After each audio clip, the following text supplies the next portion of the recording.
Good afternoon, कैसे हालचाल है? बढ़िया है, वेरी नाइस। बहुत टाइम बाद वीडियो रिकॉर्ड करने आया हूँ। मेजोरिटी तो वीडियो हो गए थोड़े, तो सोचा अभी ये कम्युनिकेशन सिस्टम्स का ही वीडियो रिकॉर्ड कर लेते हैं। सो जेईई नीट का last idea, communication systems. Before we actually go into what are the various types of systems and stuff, the first thing and the most important thing is to define ये communication होता क्या है। What is communication? Some people say transfer of information, okay? But ऐसी information transfer करके क्या फायदा जो meaningful ही ना हो। सो मैं मीनिंगफुल को इसमें इंक्लूड करता हूं। So transfer of meaningful information from one point, you can be one person और one point to another.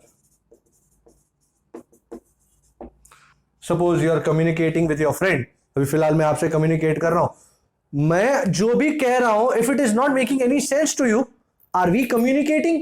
No, we are not. It is just transfer of information. So suppose you are talking with a person who speaking Spanish. If you know Spanish that's great, but if you don't know Spanish, वो बंदा बोले जा रहा है और तुम हो कि तुमको तो कुछ समझ में नहीं आ रहा है। So is this communication? No, this is not communication. So communication is the transfer of meaningful information from one point to another.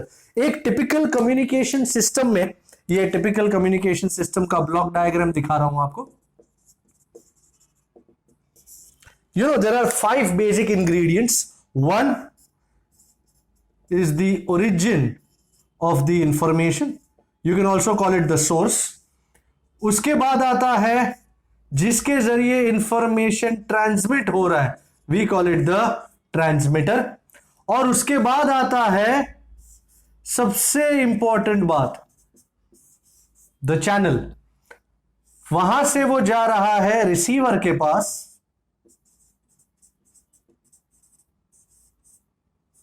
And वहां से it goes to your destination, जहां पे आप भिजवाना चाह रहे हैं वो information. That is the last point, which is your destination.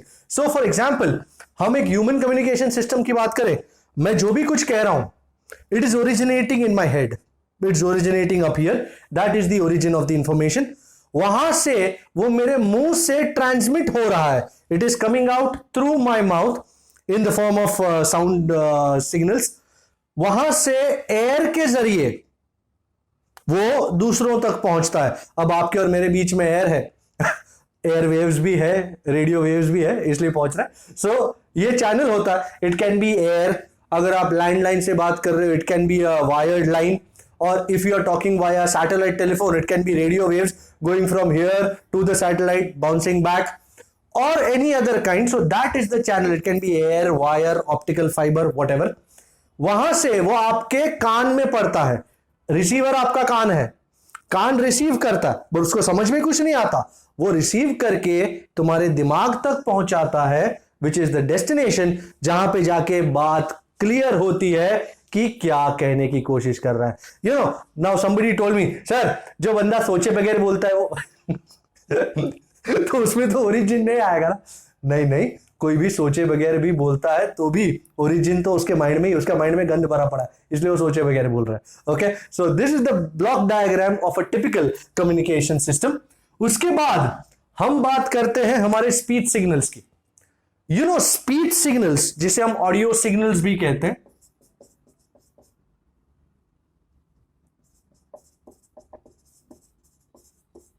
Audio signals जिससे हम बात करते हैं,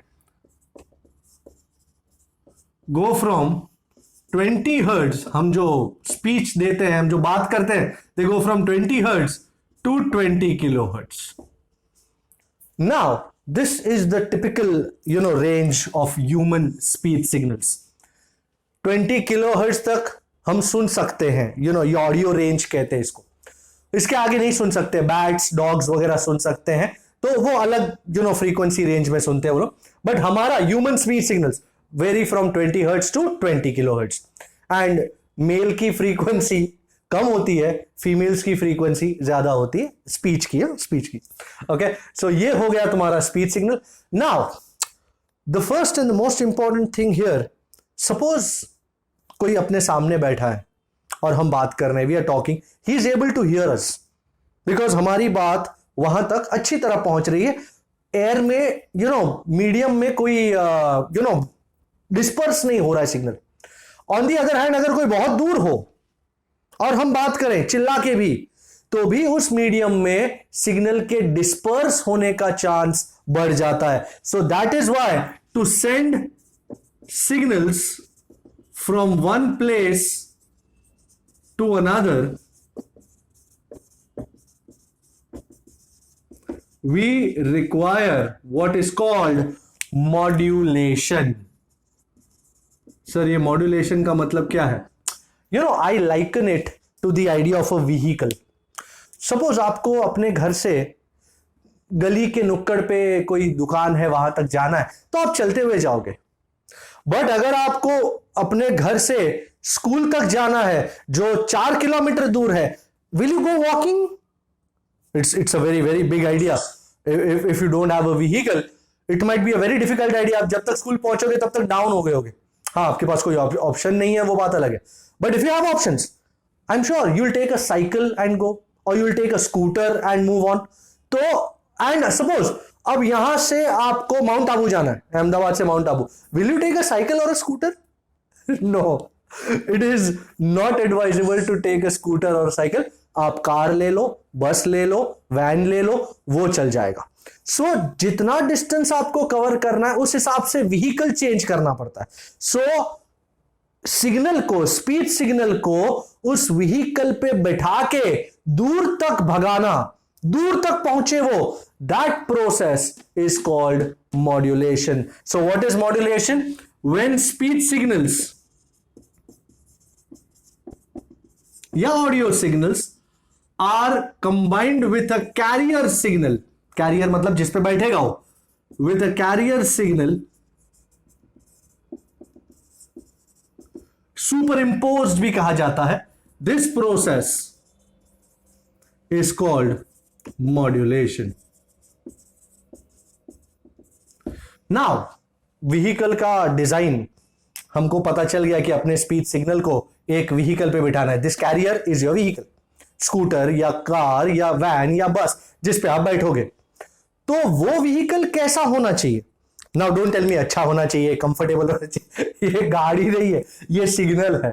सो हम किस तरह का कैरियर चूज करते हैं? We choose a high frequency signal. हमेशा याद रखिएगा, एक हाई फ्रीक्वेंसी सिग्नल को हम कैरियर चुनते हैं as our ideal carrier signal. Yes, बिल्कुल। There are 3 basic reasons for choosing high frequency. Let me tell you. अच्छा, can I take this side off? Can I do that? Okay okay. As I said, हम चाहे तो low frequency भी choose कर सकते थे, तो हाई फ्रीक्वेंसी क्यों चूज किया? 3 reasons. reasons for choosing high frequency.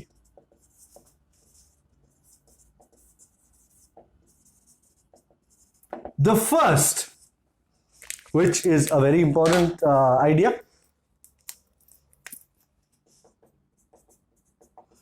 कोई भी सिग्नल ट्रांसमिट करने के लिए तुमको एंटीना की जरूरत पड़ती है।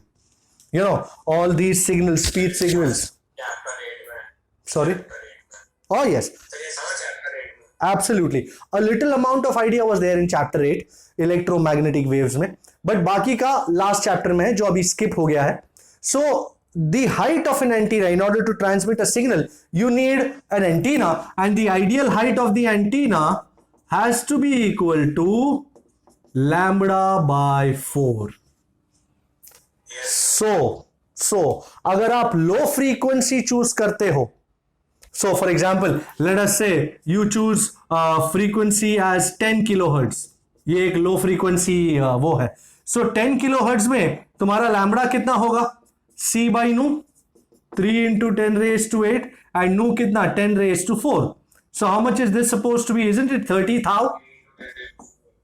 so antenna height, which is lambda by 4, 30,000 by 4,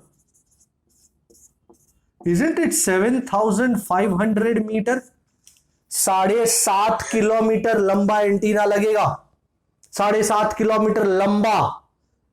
on the other hand, ये एग्जाम्पल 1 था, ये एग्जाम्पल 2, अगर मैं नू को चूज करता हूं 1 megahertz, 1 meg, then lambda is c by nu 3 into 10 raised to 8 over 10 raised to 6. How much does this come out to be? 300 meter.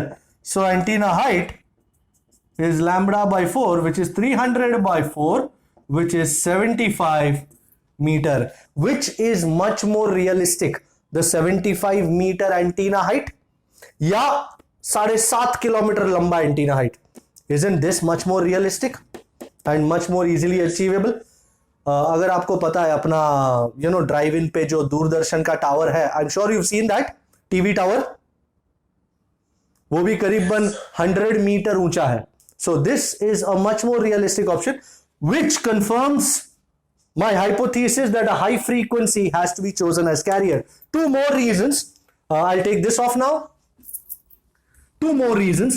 Secondly, the power transmitted by an antenna is proportional to 1 by lambda square. So, power transmitted by an antenna is proportional to 1 by lambda square. So, जितना lambda ज्यादा उतना power come, and जितना lambda कम उतना power ज्यादा. So for less lambda, भाई lambda less मतलब high frequency, the power transmitted is much more than as compared to high lambda less frequency. Alright, तो second case बन गया high frequency के लिए.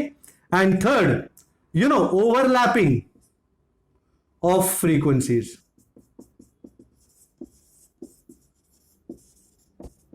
Overlapping of channels. You can also call it channels. So in low frequency, जैसे for example suppose class में 5 लोग बैठे हैं और एक बंदा सुन रहा है, 4 लोग बोल रहे हैं. अगर चारों साइमल्टेनियसली बोलने लगे, क्या वो बंदे को सबको अच्छी तरह सुन पाना पॉसिबल होगा? नहीं, क्योंकि वो चारों उसी 20 हर्ट्ज टू 20 किलो हर्ट्ज की रेंज में बतिया रहे, तो इंटरकनेक्शन या ओवरलैपिंग काफी हो रहा है. ऑन दी अदर हैंड, अगर दो फ्रीक्वेंसीज के बीच में काफी डिस्टेंस हो, तो फिर उन चैनल्स का, उन फ्रीक्वेंसीज का ओवरलैप होना काफी कम हो जाता है. So in low frequency range there is much more overlapping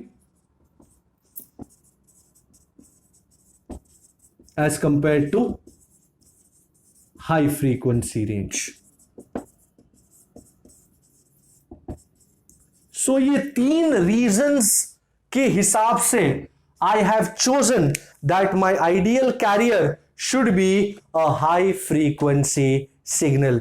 Is this absolutely understandable? आप चाहें तो basic ideas jot down कर ले please, so that I can take it off.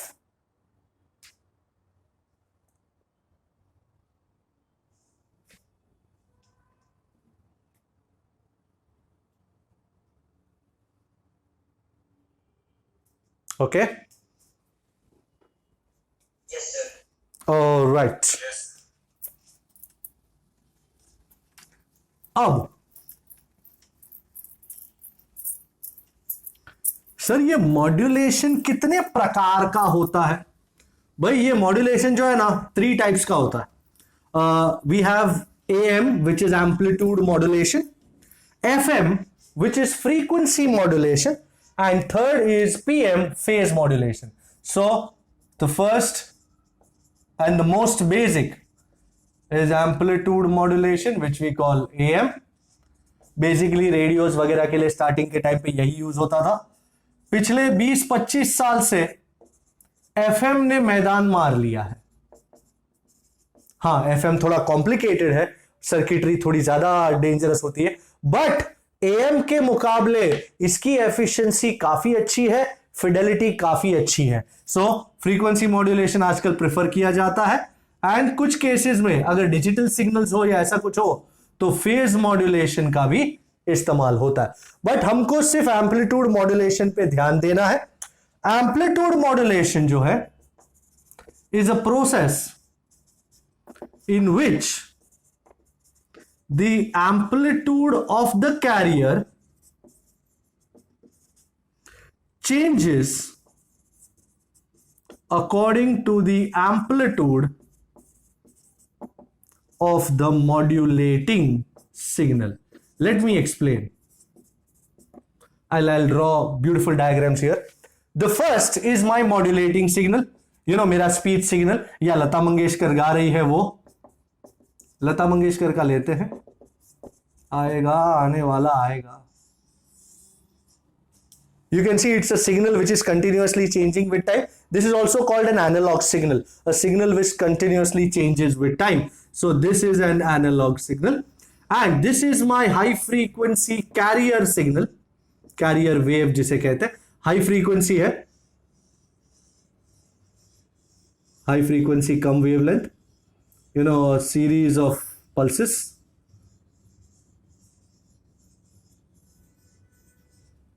This is the carrier wave. अब जब मैं इस modulating signal को कैरियर पे बिठा के मैं एम्पलीट्यूड मॉड्यूलेट करूंगा तो the amplitude modulated signal, modulated wave कैसी दिखाई देगी, ध्यान से देखिएगा। It's a very lovely idea. Envelope जो है वो लता मंगेशकर का होगा, ऊपर भी एंड नीचे भी।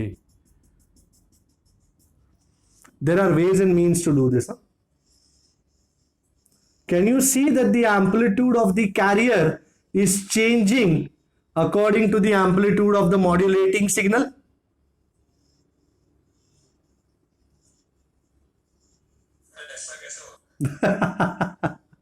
बेटा, it would have been lovely अगर हम डिटेलिंग कर पाते, बट क्योंकि ये जेई का लेक्चर है सो डिटेलिंग यहां पे नहीं हो पाएगा। But you can produce these waves by using circuits which you can acquire in the market. तो घर पे भी बना सकता है ये वेव, बराबर। It's an easy idea. So you know there are many options available जिसमें हम इस तरह का वेव निर्माण कर सकते हैं। So you can see that the amplitude of the signal, the carrier signal is changing according to the amplitude of the modulating signal. This is the amplitude modulated wave. Okay, अब यहां पे मैं कुछ चीजें बता दूं आपको। सबसे पहले मैं यहां थोड़ा डेरिवेशन करना चाह रहा हूं। Here modulating signal का इक्वेशन है, modulating signal, I want you to jot that down. EM is AM sine omega m t, ये इसका इक्वेशन है ये। फिर कैरियर का इक्वेशन है EC is AC sin omega CT. Do I need to tell you that AM is the amplitude of the modulating signal? Omega m is the frequency, angular frequency of the modulating signal. AC is the amplitude of the carrier wave. Omega C is the frequency of the carrier wave. और जब ये दोनों का मिलन ये हो जाता है, so the equation for the amplitude modulated wave, I think I'll go here. You know, I can write here, right? So E as a function of time is, भाई याद रखिए हमको भेजना है carrier signal he, but in the form of the envelope of the modulating signal. I hope you are looking closely. क्या आप सही से देख रहे हैं? Yes, sir. Very good. तो हमको ट्रांसमिट करना है यही, बराबर है? Is it okay? So what will be this?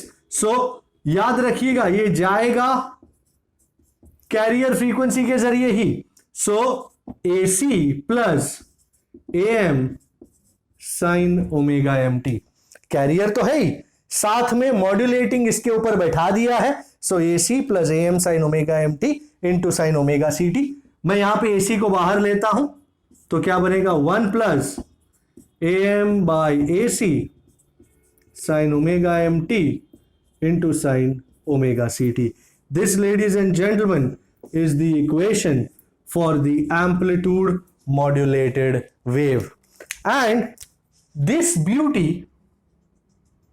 is interesting me even now.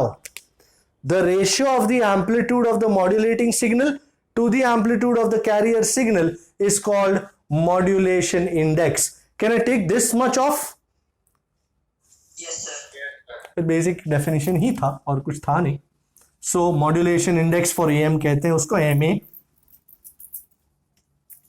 कुछ कुछ बुक्स में म्यू लिखा होता है. So modulation index for A M, we'll call it MA. It is AM by AC. So this is AM by AC. Also, you can also write it as Emax minus Emin over Emax plus Emin. Sir ये Emax और Emin कौन है? इतना है Emax. Can you see this? This is Emax and this much is Emin. Are you noting this in the idea, people? Yes, sir. Very good. And now, mathematically अगर आप ये sign ए sine B वगैरह खोलते हैं तो ये पूरा equation खुल के 3 भाग बन जाएंगे. I am going to take everything off. Can I take these equations and these equations off? I take these off first. Okay, this is going. Anybody? Yes, sir. Okay. Equations काम के होते हैं, बहुत बढ़िया होता है. So, expanding equation 1, we get, and this is what you get from expanding this, AC sin omega CT, पहला वाला, प्लस ये एम ए है, M A C by 2, and you know 2 sine sine is how much? Cos minus cos. I hope you remember. Cos minus cos. Omega C minus omega m into t minus M A C by 2 cos omega C plus omega m into t. If you are looking carefully, there are 3 terms here. पहला ये career वाला जिसकी frequency है omega सी, amplitude है A C. दूसरा omega सी minus omega M वाला जिसका amplitude है M A C by 2. And तीसरा ओमेगा सी प्लस ओमेगा एम वाला जिसका भी amplitude M A C by 2 है.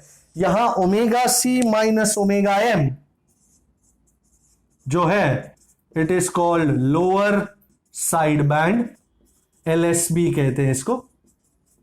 And omega C plus omega M is called upper side band, USB कहते हैं इसको.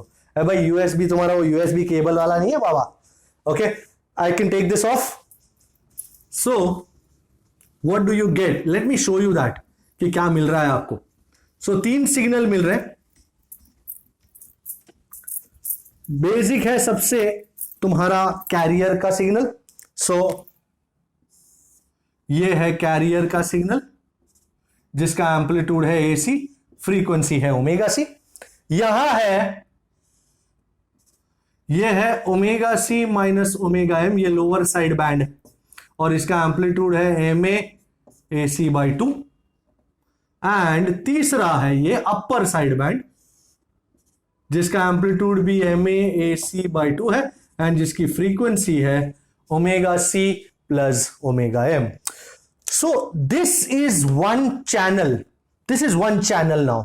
एंड ये जो यहां से यहां तक का डिस्टेंस है ना, इसको कहते हैं band width.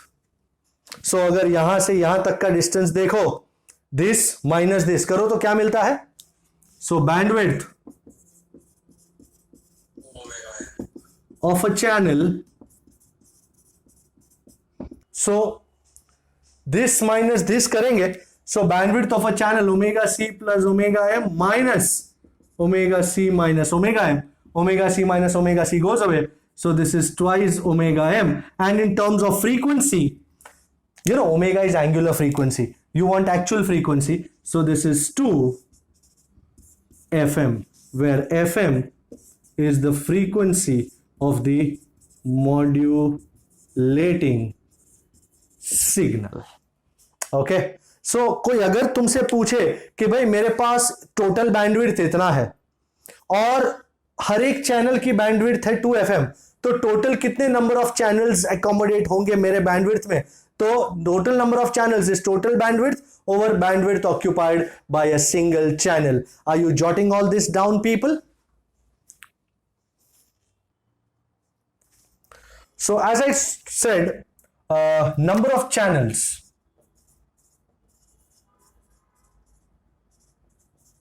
is equal to the total bandwidth available upon the bandwidth of each channel. So this is the idea of the total number of channels available. अच्छा, ये amplitude modulation खत्म हुआ, बट मैं साथ में फ्रीक्वेंसी मॉड्यूलेशन एफएम के लिए भी एक मॉड्यूलेशन इंडेक्स का इक्वेशन देना चाहता हूं. For FM frequency modulation index, उसमें एमए था, इसमें एफएम है मॉड्यूलेशन इंडेक्स, एमएफ कहते हैं इसको, is delta f by FM. अब ये एफएम और ये एफएम का कोई मतलब नहीं. ये एफएम है मॉड्यूलेटिंग सिग्नल की frequency, FM is frequency of modulating signal, and delta F is the frequency swing, या जिसे हम फ्रीक्वेंसी डिविएशन कहते हैं, या swing. Alright, so this is the idea for modulation index in FM. Now let's go to the modes of transmission. I think we should take up ground wave propagation and stuff like that. अच्छा, but AM के लिए कुछ power के equations बाकी हैं, तो मैं पहले वो करा दूं. For AM, power transmitted, अच्छा, power radiated by the signal, power of the signal, average power of unmodulated wave, average power, इसकी जरूरत नहीं पड़ेगी, unmodulated wave, we can say PC is AC square by 2R.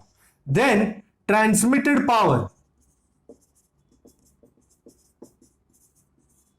ये important है, इसकी जरूरत पड़ेगी अपने को, तो PT is PC 1 plus MA square by 2.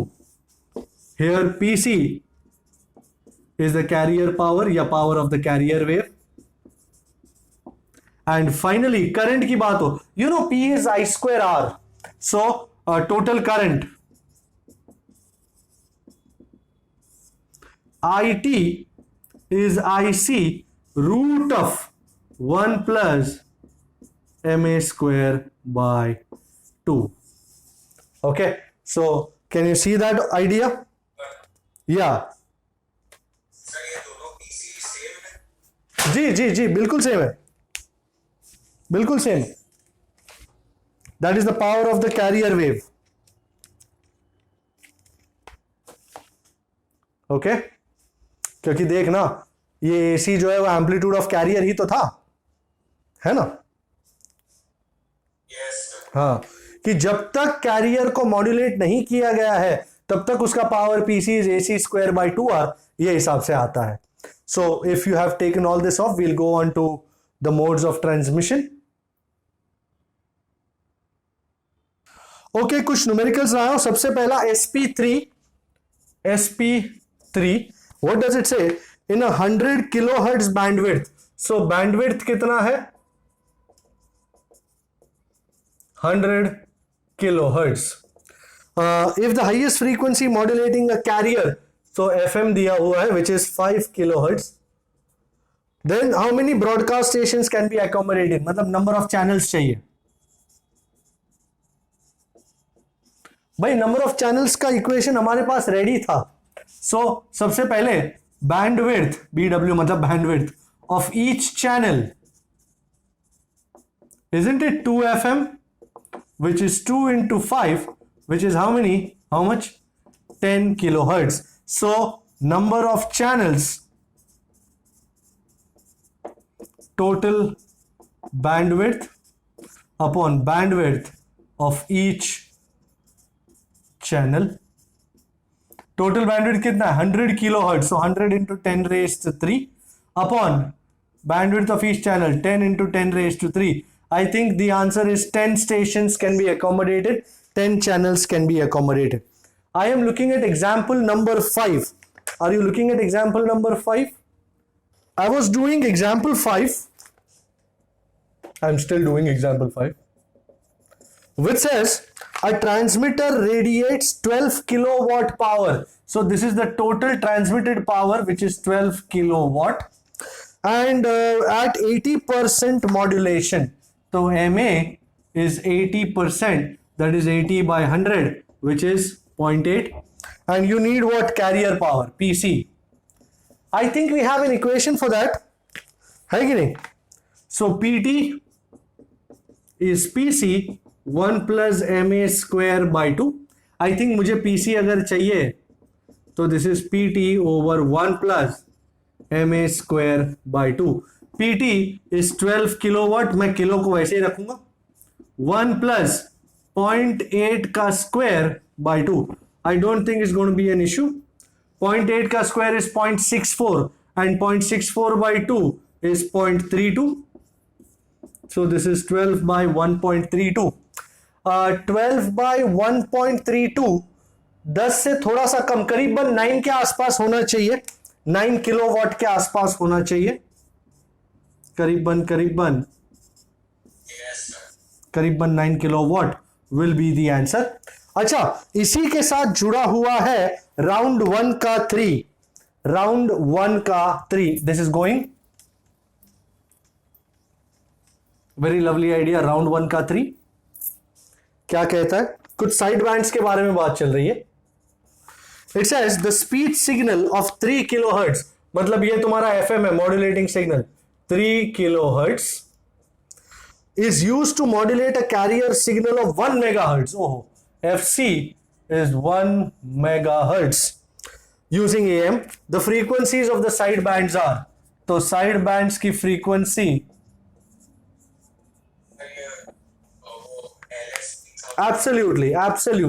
So सबसे पहले lower side band LSB omega C minus omega M, या अगर फ्रीक्वेंसी में कर रहे हो तो FC minus FM. FC is 1 meg, 1 into 10 raised to 6 minus FM is 3 kilohertz. Now you will say sir ये 10 raised to 6 ये 10 raised to 3 मैच नहीं करता. तो एक काम करते हैं 100 यहां ले लेते हैं. 100 नहीं 1000, sorry.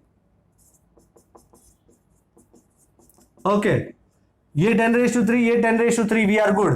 1000 minus 3, how much? 997. So LSB is, अगर तुम मेगाहर्ट्ज में ही चाहते हो, you can either write it 997 kilohertz या 0.997 megahertz. And upper side band FC plus FM इसी तरह करूंगा. 1000 plus 3 1003 या Sir, 1.003 megahertz. that is so correct. You can check the options available. Are these the right options? 1.03 megahertz and 0.997 megahertz. Yes, that's correct. मैं करने जा रहा हूं number round 2 का 36. राउंड 2 का 36 जो FM के साथ डील कर रहा है. FM फ्रीक्वेंसी मॉड्यूलेशन के साथ. जैसे एम्पलीट्यूड मॉड्यूलेशन में एम्पलीट्यूड चेंज होता है कैरियर वेव का, उस तरह FM में फ्रीक्वेंसी चेंज होती है कैरियर वेव की. Maybe if you take electronics and communications engineering you will go much further than this. So round 2 ka 36. The modulation index of an FM signal MF is 0.25 as it is given. Modulation frequency is how much? 2 kilohertz. 2 kilohertz. Then the maximum deviation in frequency delta f मांगा है भाई, हमको पता है mf. So how much is your delta f, people? mf into fm. So mf 0.25 and fm is 2 kilohertz, that's 2000. 0.25 would be 1 by 4 and 1 by 4 into 2000, that would be 500 hertz. Is this agreeable? 500 hertz. Absolutely, कोई दिक्कत? Alright, तो अब यहां पे जो है modulation खत्म होता है एंड अब चलते हैं हम मेथड्स ऑफ सिग्नल प्रोपगेशन पे. देयर आर 3 बेसिक मेथड्स, वैसे चौथा भी है. 3 बेसिक मेथड्स में सबसे पहला आता है, सबसे basic, ground wave propagation. So ways of signal propagation.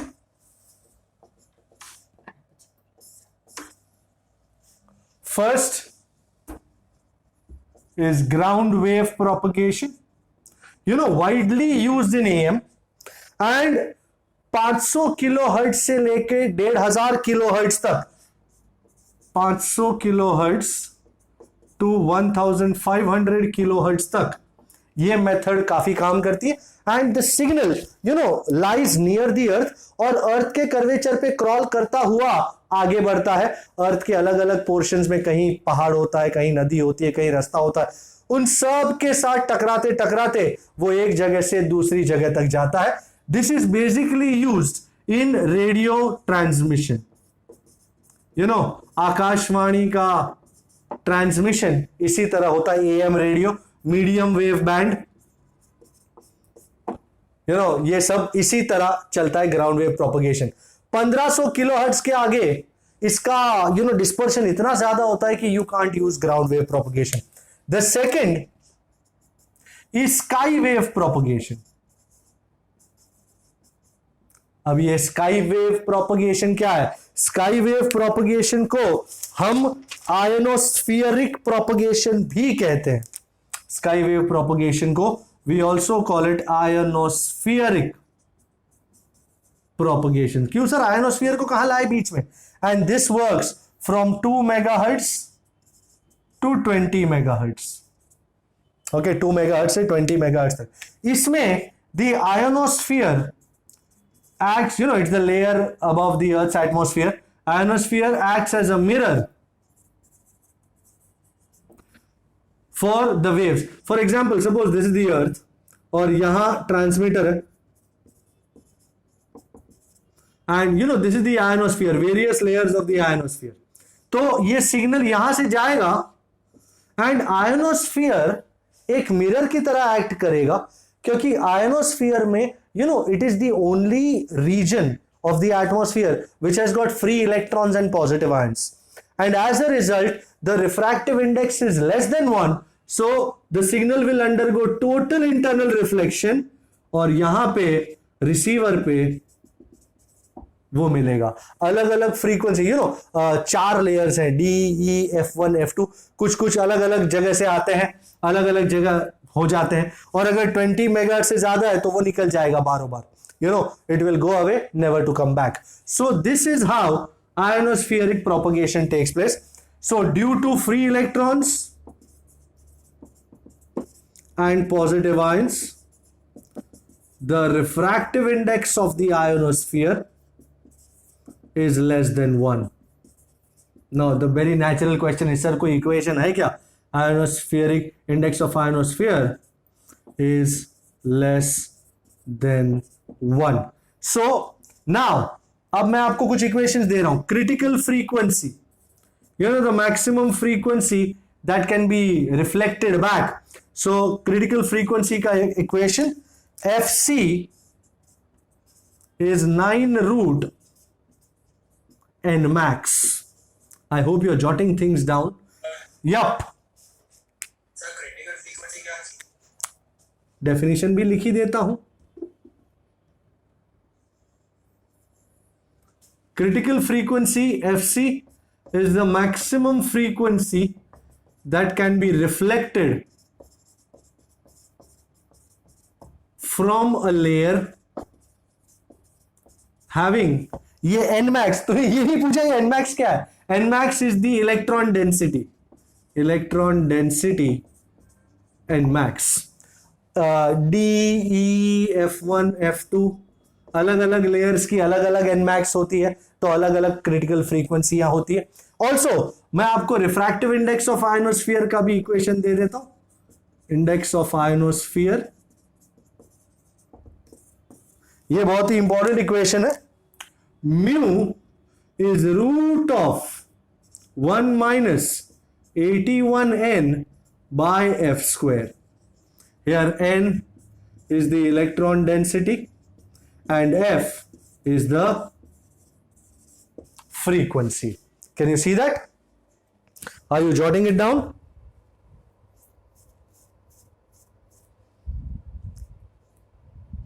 Then there is one more thing called maximum usable frequency. Maximum usable frequency, we call it MUF. So MUF is critical frequency upon cos theta या critical frequency into sec theta. We are not going into derivations of all these, हमको सिर्फ use करना है. So maximum usable frequency for any layer is critical frequency upon cos theta या critical frequency into sec theta. Can I take this much off? This much is good to go? Yes, sir. Okay, there is one more equation called skip distance. It is that distance, shortest distance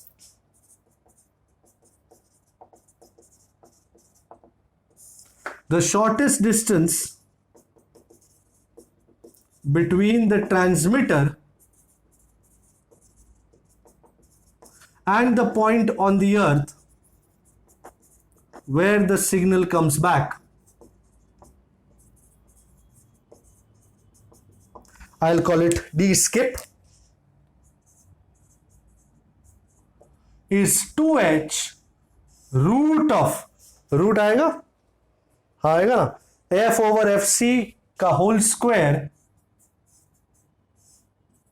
-1, where h is the height, maximum height where the signal has gone, height of the ionospheric layer. So 4 basic equations यहां पे है. I hope you have jotted them down. Let us go on. And the third mode now, पहला देखा ground wave propagation, फिर sky wave, और अब third है space wave propagation, या जिसे हम line of site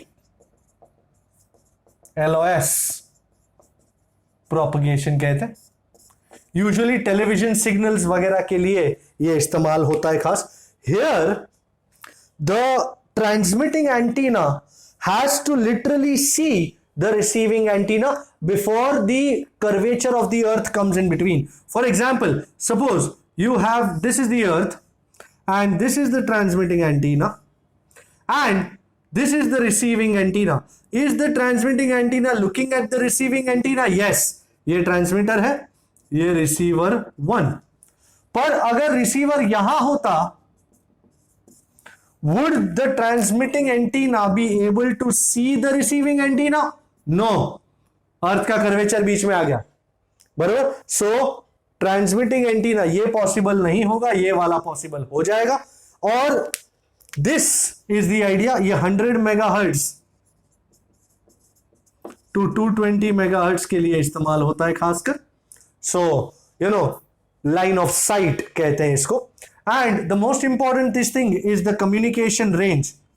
suppose h is the height of the transmitting antenna, तो कितनी डिस्टेंस तक ये सिग्नल ट्रांसमिट कर पाएगा, communication range. D is equal to root of 2HR, where h is the height of the antenna and r is the radius of the earth. Everybody knows it is 6.4 into 10 raised to 6 meter. Okay, now ये तो हो गया range, distance, जैसे ये हो गया, इतना है range. But area to be covered, area या रीजन टू बी कवर्ड, कितना एरिया कवर करेगा? तो सपोज एक एंटीना ऐसा है, तो ये डी के रेडियस का टक टक टक टक टक टक टक टक टक पूरा सर्कुलर रीजन कवर करेगा.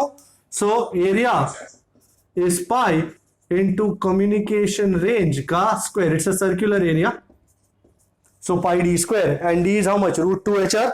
तो area is 2 pi HR.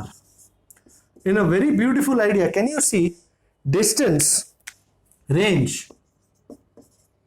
is proportional to root of antenna height, जबकि area या region is proportional to directly antenna height. तो अगर तुमको range डबल करनी है तो तुमको एंटीना हाइट 4 गुनी करनी पड़ेगी, जबकि अगर आपको रीजन डबल करना है तो एंटीना हाइट को सिर्फ डबल करोगे, काम हो जाएगा. अच्छा, सपोज मैं ये एक और डायग्राम बनाता हूं. सपोज ये है ट्रांसमिटिंग एंटीना और उसका यहां तक आता है, एंड ये है रिसीविंग एंटीना, यहां तक आता है. So this much is dt, this much is dr. So maximum range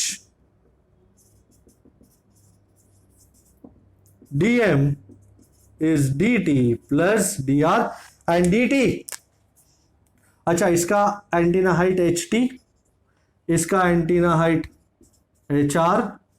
So dm is √2 ht into r plus √2 hr into r. Are you looking at this properly? कोई दिक्कत? Okay. Okay. And finally, actually मैं आपको satellites का भी बता ही दूं. एक satellite जो होती है वो 120 degree region of the earth देखती है. तो अगर आपको पूरा अर्थ कवर करना है कम्युनिकेशन सिनारियो में, तो आपको मिनिमम 3 सैटेलाइट्स की जरूरत पड़ेगी. You need 3 satellites. सैटेलाइट का अपलिंक होता है 6 गीगाहर्ट्ज. बेस स्टेशन अर्थ से लेकर सैटेलाइट तक जाता है सिग्नल 6 गीगाहर्ट्ज में, और सैटेलाइट से नीचे अर्थ तक आता है, इसे डाउनलिंक कहते हैं, दैट इज 4 गीगाहर्ट्ज. ये सिर्फ आपके इंफॉर्मेशन के लिए था. आई am taking all this off now.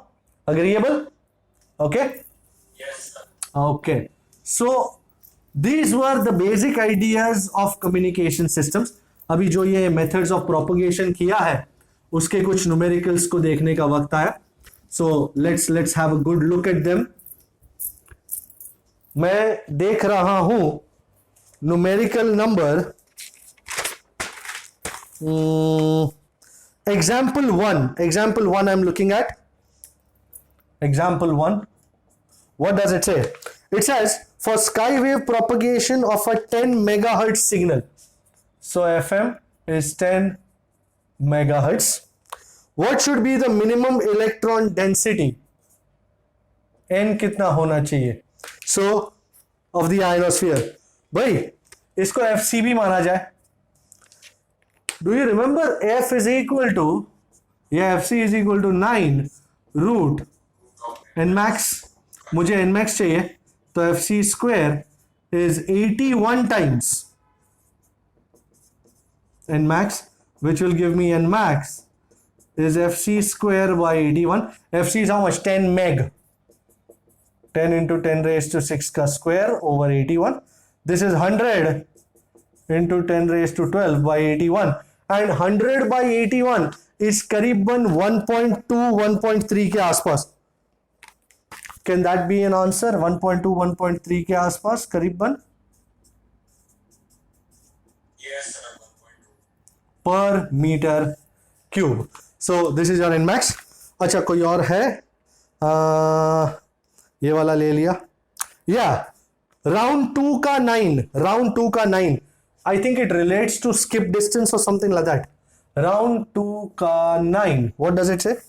If an electromagnetic wave is transmitted to the height equal to 150 kilometer, and with maximum frequency f 300 kilohertz and critical frequency fc 100 kilohertz, then the skip distance is d skip. I think there is no need to exaggerate. You know, the equation says it all. Skip distance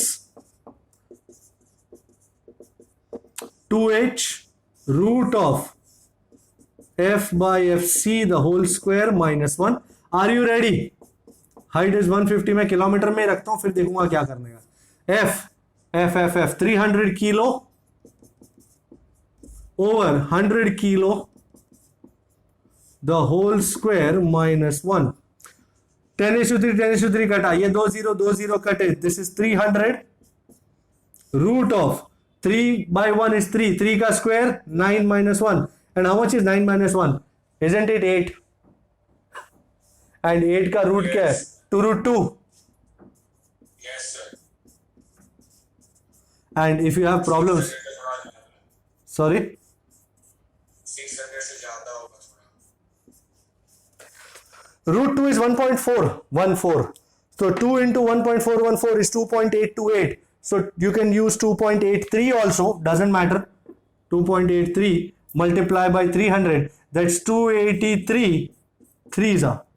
So 3 threes are 9, 8 threes are 24, 2 3 to the 6 7 8, करीबन 849 kilometre के आसपास. करीबन can you see something around that? 850 के आसपास. Oh yeah, proper 849. How's that looking? Yes, sir. It's looking good. Alrighty. Okay. फिर मैं करने जा रहा हूं राउंड 2 का 11. राउंड 2 का 11. I'll do it here itself. Round 2 का 11 क्या कहता है? With reference to ionospheric propagation, an electromagnetic wave with critical frequency 15 megahertz. 15 megahertz and incident angle of 45 degree. मुझे लगता है maximum usable frequency MUF. yes भाई, I hope you remember अभी भी MUF का formula, maximum usable frequency MUF CF by cos theta. Yeah, now FC is how much? 15 meg. I'll keep it in meg. And cos 45, how much? 1 by root 2. तो ये ऊपर चढ़ जाएगा.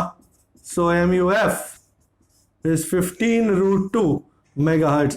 I guess this is how the answer is given. नहीं तो मैं 1.414 भी multiply कर देता, कोई दिक्कत नहीं है.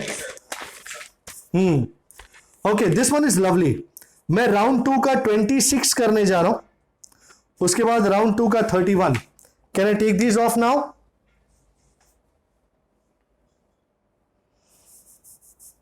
Yes, sir. ओके, राउंड 2 का 26. Lovely numericals these.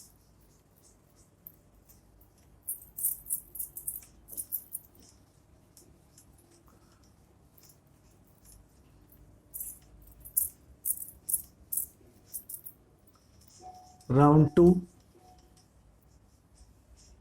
का 26.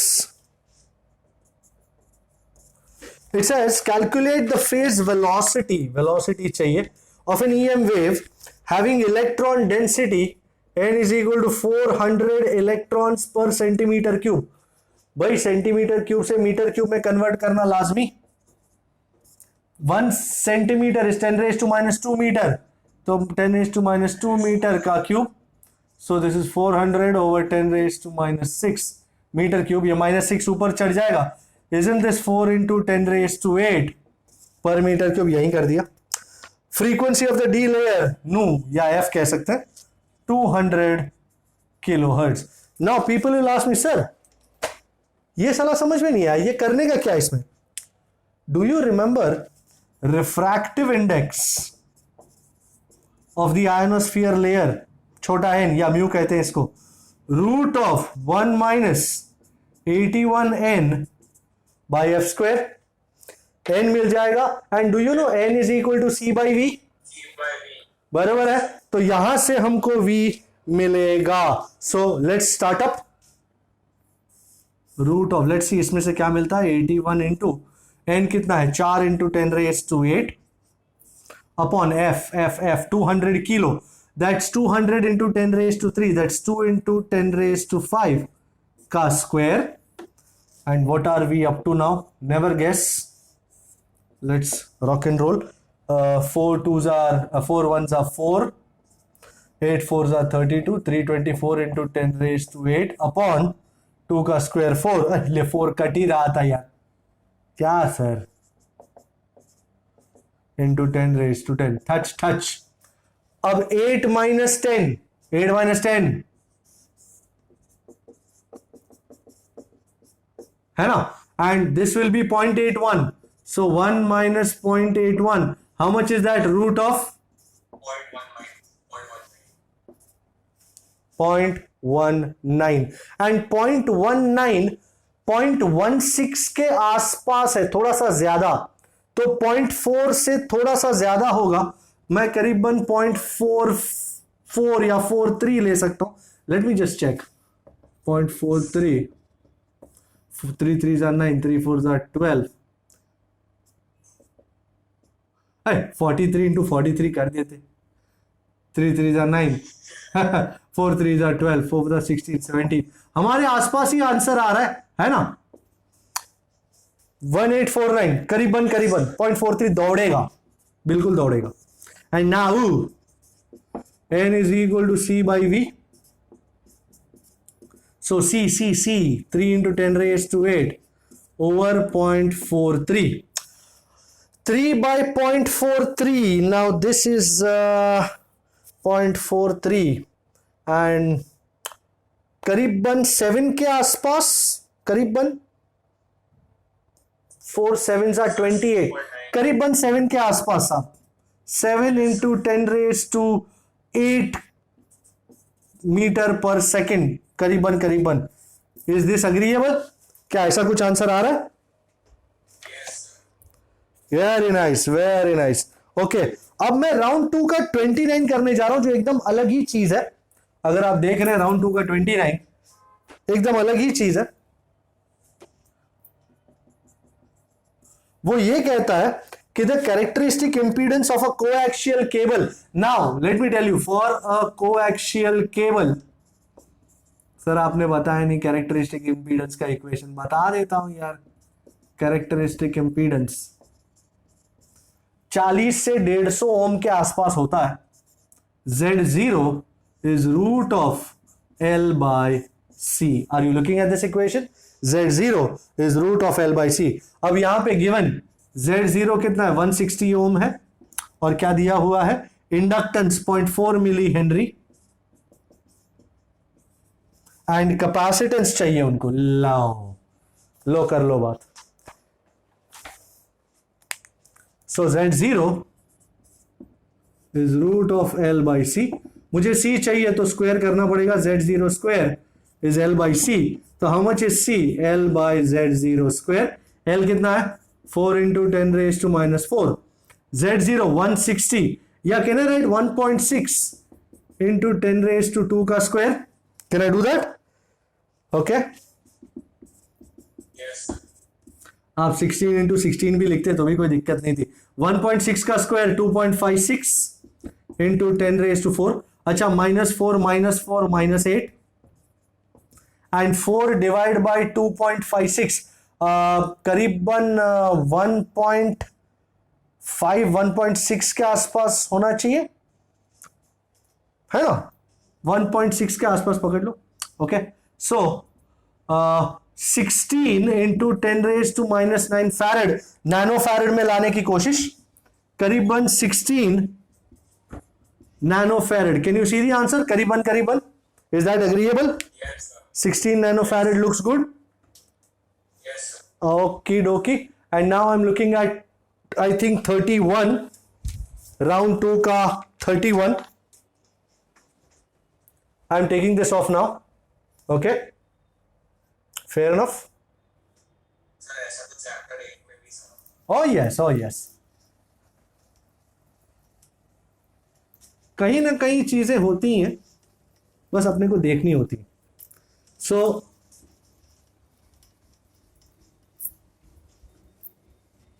Now, what is round 2 ka 31? It says the height of a TV antenna is 200 meter. We love that. Height is 200 meter. Population density, मतलब कितने लोग हैं? 4000 लोग हैं प्रति square kilometre. Okay, find the population benefited, number of people who can see. ये 4000 लोग तो रह रहे पर स्क्वायर किलोमीटर. तो सबसे पहले अपने को एरिया कवर्ड फाइंड करना है. Area covered, area, I hope you remember 2 pi HR. So 2 into 3.14. Height is how much? 200 meter. And radius 6.4 into 10 raised to 6. सबसे पहले 10 raised to उसको पकड़ना, 6 और 2 8, ये मीटर स्क्वायर में. 2 2s are 4. 4 into 3.14 is 12.56, and 12.56 into 6.4. Anybody can do 12.56 into 6.4, or we can keep it like that itself. And now, so number of people who can watch this program is population density into area. So 4000, अच्छा ये पर kilometre square है people. 4000 प्रति kilometre square, मेरे को metre square में चाहिए. तो 4000 अपॉन 1 किलोमीटर मतलब कितने मीटर? 1000. तो 10 raised to 6 अब आ गया metre square. So into 12.56 into 6.4 into 10 raised to 8. अच्छा 8 माइनस 6 2, 2 और 3 5, 2 3 5. 12.56 into 4 is करीबन 50. 50 into 6.4. Now this has become easy. So 64 5s are 5 4s are 20, 6 5s are 30, 32. Check करो तो ऐसा कुछ आंसर है. 320 into 10 raised to 5. Yeah, if you want it in the proper idea, it is 3.2 into 10 raised to 7 people. Check it please. Is that agreeable? Yup. Okay, so maybe they have not given the power, but doesn't matter. अच्छा, मैं थोड़े एक आध दो odd सम करना चाह रहा हूं. एक है राउंड 1 का 13. Are you looking at round 1 का 13? राउंड 1 का 13 ये थोड़ा सा ऑड है, बट उन्होंने अपने को हिंट में जो फॉर्मूला यूज करने का वो दिया, because we don't know the formula which is to be use here. It's a new formula, so we are going to use that. So stay with me. What does it say? Round 1 ka 13. It says a 1 kilowatt signal is transmitted using a communication channel. So input power is 1 kilowatt, which is transmitted using a communication channel, which provides attenuation. Attenuation मतलब loss. कटौती. कटौती कितनी हो रही है उसमें? -2 dB decibel per kilometer. Okay, if the communication channel has a total length of 5 kilometer, length is 5 kilometer, then the power of the signal received, मतलब output power चाहिए. They have given us the equation for gain, पर मैं उसको थोड़ी देर बाद use करूंगा. अगर हर kilometre पे -2 डेसिबल का लॉस है, तो 5 kilometre total loss how much? -2 dB per kilometer multiplied by 5 kilometer. Isn't that -10 decibel? And now gain or loss is 10 log. All this is log to the base 10, huh? Po by pi. Okay. अब gain कितना है या loss कितना है? -10 is 10 log po by pi. भाई 10 cut गया, -1 is log. अब ये माइनस को मैं यहां ला लू ना तो ये पलट जाएगा. So this becomes log pi by po. Oh, and if you take anti-log, so pi by po, what is anti-log of 1? 10. Wow. So po ऊपर चला जाएगा. Po is pi by 10. Pi कितना है? pi 1000 watt upon 10. Isn't it 100 watt? Is someone checking? Yes. Isn't that 100 watt? Okay. Yes. So एक और छोटा सा ले रहा हूं, राउंड 2 का 10. राउंड 2 का 10. I think that will be the last idea. Round 2 का 10. I can take this off. Optical fibre के साथ कनेक्ट करता है वो. एंड सबसे इंपॉर्टेंट फंडा ऑप्टिकल फाइबर का यही है कि अगर आपका angle of incidence is greater than the critical angle, then total internal reflection happens. So round 2 का 10 में एक डेटा गलत है, वो मैं दिखाऊंगा आपको. ये आपका क्लैडिंग है, बाहर का कवरिंग. ये आपका कोर है. ये काला काला जो है वो 70 डिग्री नहीं है, वो मिस्टेक है. It's 7 degree. ये क्लैडिंग है, ये कोर का μ1, इसका μ2. एंड एक लाइट का सिग्नल आ रहा है यहां पे 10 डिग्री है एंड यो जा रहा है. This is 7 degree, ladies and gentlemen. It is 7 degree. They have asked you what is the refractive index of the fiber core, μ1 मांगा. I think Snell's law can be absolutely applicable here. ये air है, so n air sin 10 is n1 या μ1 sin 7 degree. This is the normal. So n1, n air तो कितना है? 1 sin 10 by sin 7. Now if you want to know, sin 10 is करीबन 0.1736 and sin 7 is करीबन 0.1219. And अगर आप नहीं भी करना चाहते हो डिग्रीज का उसमें, तो आप सीधा ही करीबन 10/7 के आसपास भी ले सकते हो.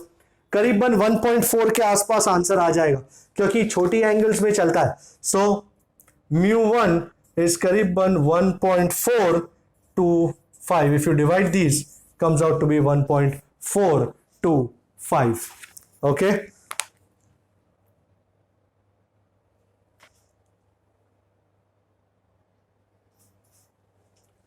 So ये वाले इस टाइप के फंडे भी वर्कआउट होते हैं. अच्छा, एक और छोटी सी बात यहां पे बता दूं आपको कि उन्होंने शायद ये पूछा हो कि भाई ये रे अंदर आएगी या बाहर जाएगी.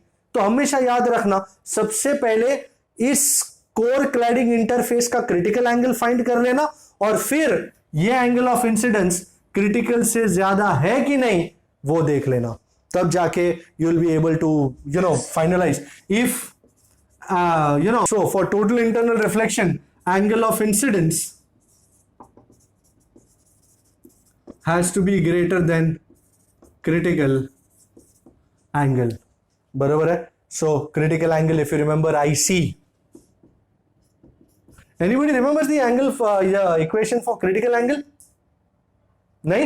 Sin IC is 1 by n. So n1 sin IC is n2 sin 90. So sin IC is n2 by n1. Yeah, IC is sine inverse n2 by n1. So with this beautiful idea, the entire thing comes to an end. Communication systems comes to an end.